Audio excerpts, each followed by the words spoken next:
الحمد لله نحمده ونصلي على رسوله الكريم أما بعد فأعوذ بالله من الشيطان الرجيم بسم الله الرحمن الرحيم وإذا قيل لهم آمنوا كما آمن الناس قالوا أنؤمن كما آمن السفهاء ألا إنهم هم السفهاء ولكن لا يعلمون. وقال تعالى في مقام آخر إن الذين آمنوا وعملوا الصالحات أولئك هم خير البرية. وقال النبي صلى الله عليه وسلم الله الله في أصحابي لا تتخذوهم من بعد مرضا فمن أحبهم فلحبي أحبهم ومن أبغضهم فبغضي أبغضهم. وخير القرون قرني ثم الذين يلونهم ثم الذين يلونهم. وقال النبي صلى الله عليه وسلم أصحابي كالنجوم فبأيهم اقتديتم اهتديتم أو كما قال صلی اللہ علیہ وسلم. میرے عزیز محترم بھائی اور دوستو، اللہ تعالیٰ نے اصحاب رسول کو بہت بڑا مقام اور مرتبہ عطا فرمایا. تمام اللہ سے گزارش ہے کہ درود پڑھ لیں. اللهم صل على محمد وعلى آل محمد كما صليت على إبراهيم وعلى آل إبراهيم إنك حميد مجيد. اللهم بارك على محمد وعلى آل محمد كما باركت على إبراهيم وعلى آل إبراهيم إنك حميد مجيد.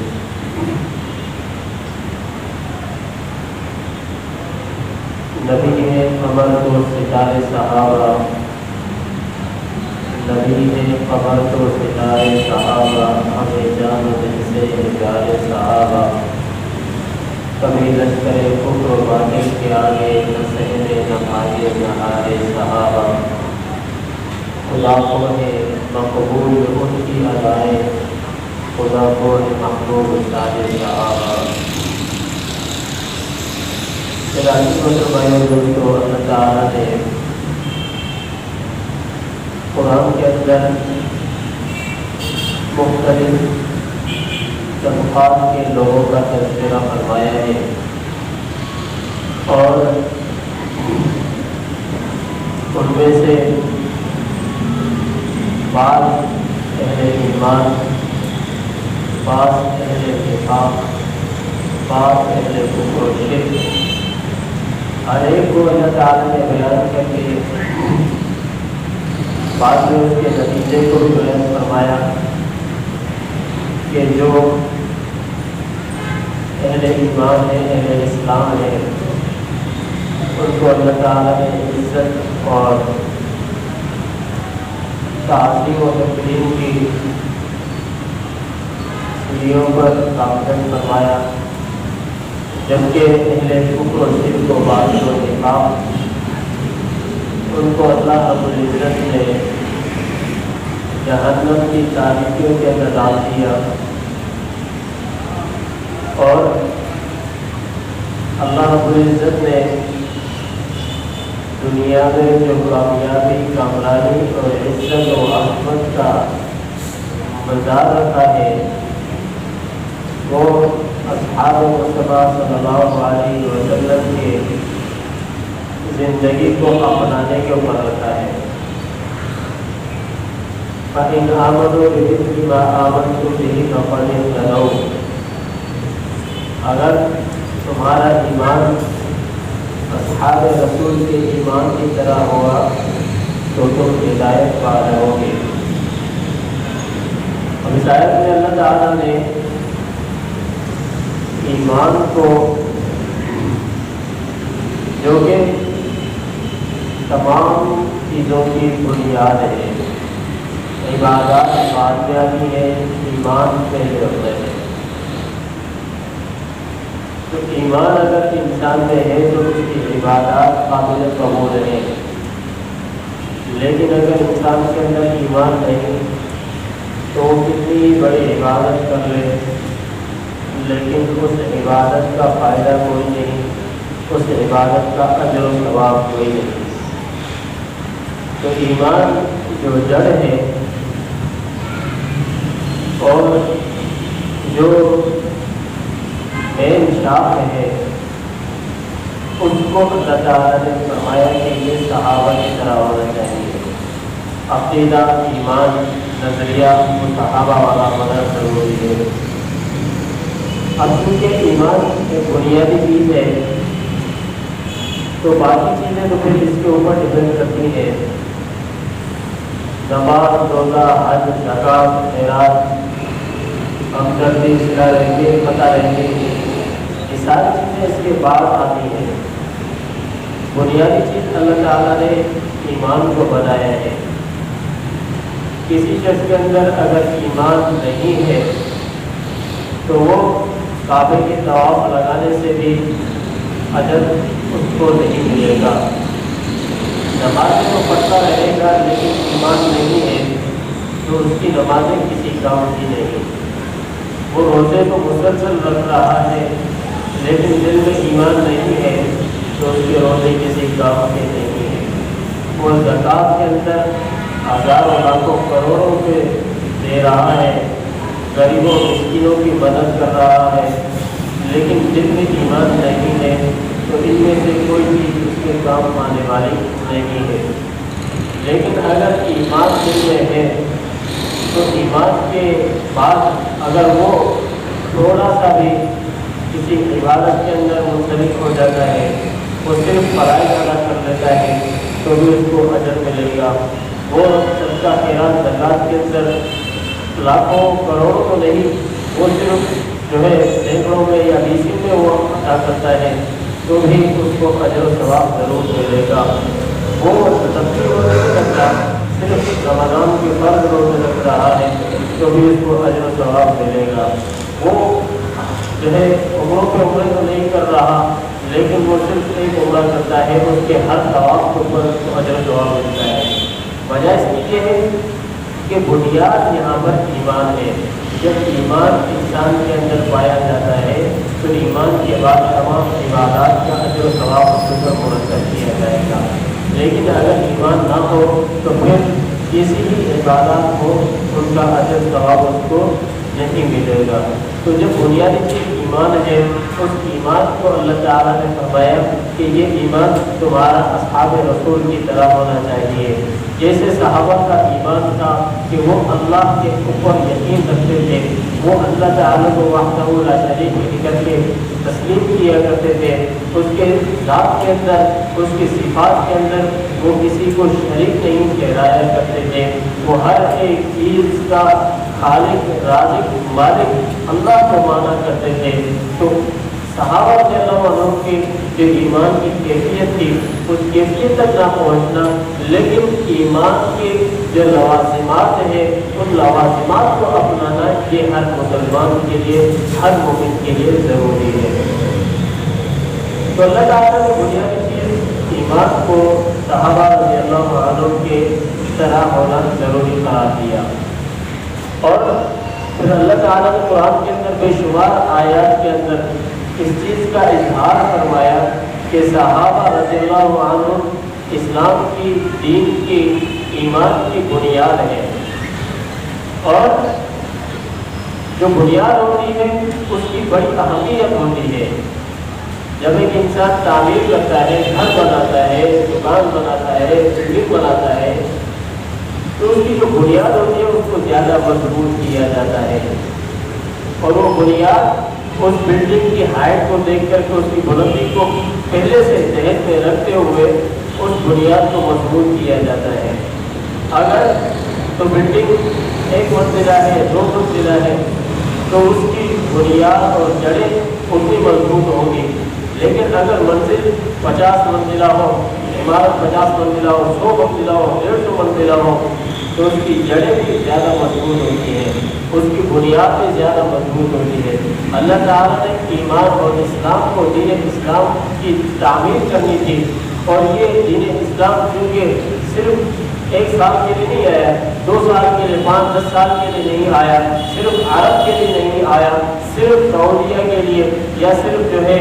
اس قسم کے ممالک کے لیے نہیں آیا، بلکہ دین اسلام پوری دنیا کے لیے آیا ہے، اور دین اسلام قیامت تک کے لیے آیا ہے۔ تو اس کی جو جڑیں ہیں، اس کی جو بنیاد ہے وہ بھی مضبوط ہونی چاہیے، لہذا اس کی بنیاد کے لیے، اس کی جڑوں کے لیے اللہ رب العزت نے صحابہ کرام رضی اللہ عنہ کا انتخاب فرمایا۔ جیسے تم بلند و بالا منزل کے لیے لوہے کا انتخاب کرتے ہو، کنکریٹ کا جو ہے انتخاب کرتے ہو، اچھی سیمنٹ کا انتخاب کرتے ہو، اور اچھے انجینئر بلاتے ہو، اور اس کے بعد اس عمارت، اس بلڈنگ کی بنیاد کو رکھا جاتا ہے۔ اللہ رب العزت نے دین اسلام کی بنیاد کو رکھا، تو صحابہ رضی اللہ عنہ کا انتخاب فرمایا، اور صحابہ وہ کہ جنہوں نے اپنی جانوں کو تو قربان کیا، اپنے جو ہے مالوں کو تو قربان کیا، اپنے وطن کو تو چھوڑا، اپنے اہل خانہ کو تو ترک کیا، لیکن ان کی زندگیوں کے اندر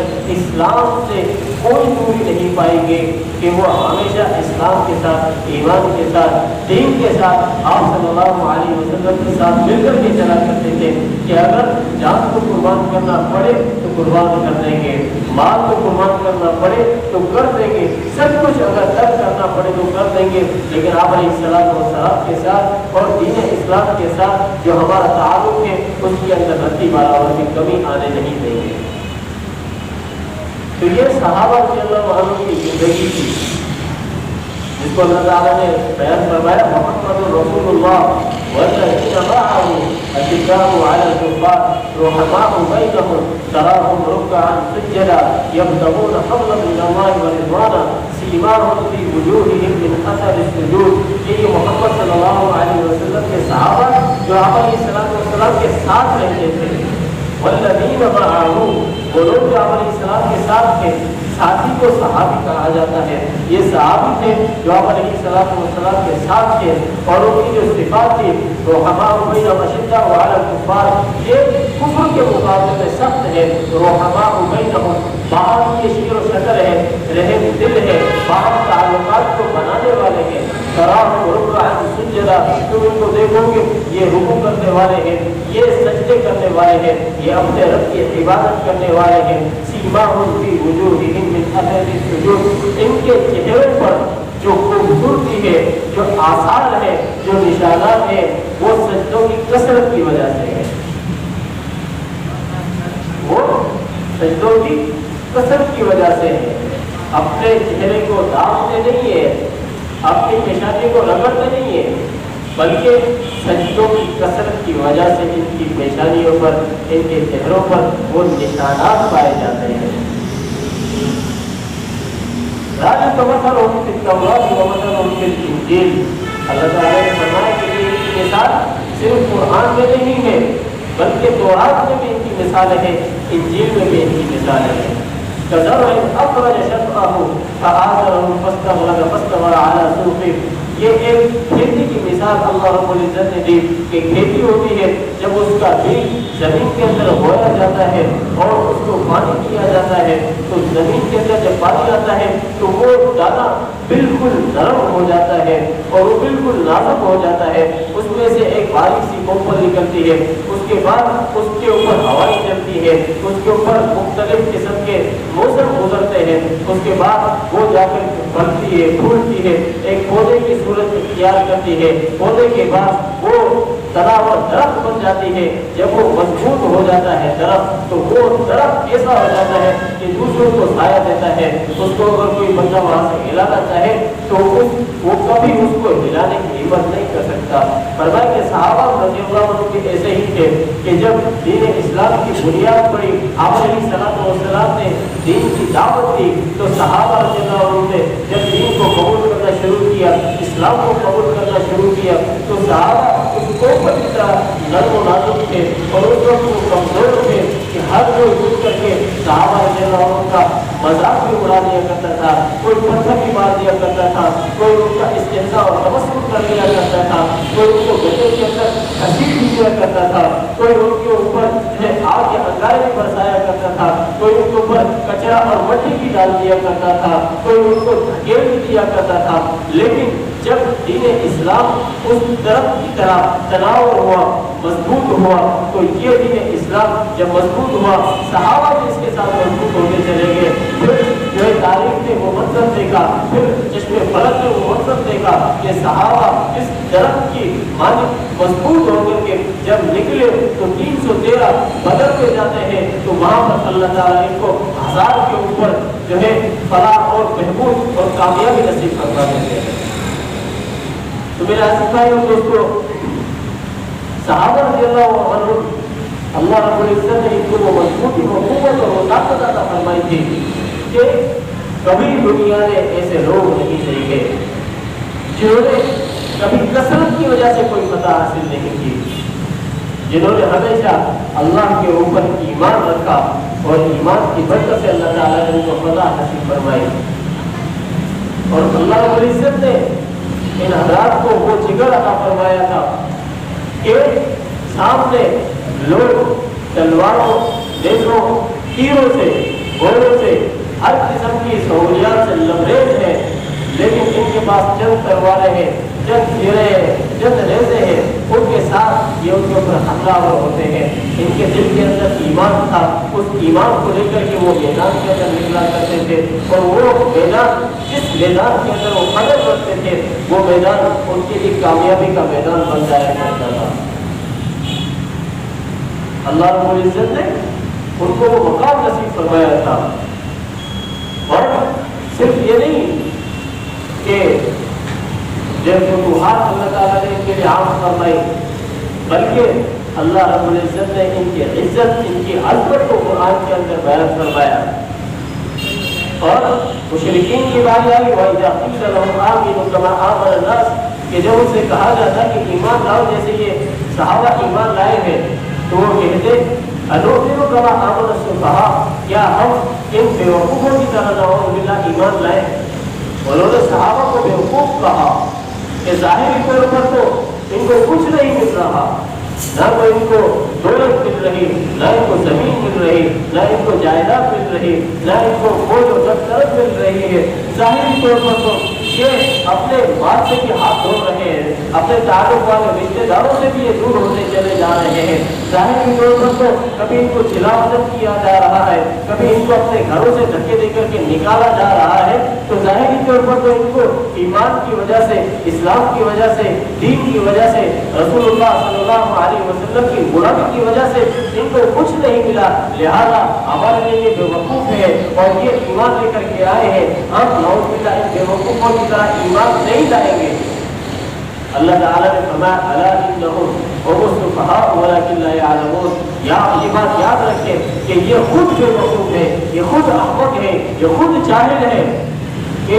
صحابہ رضی اللہ عنہ کو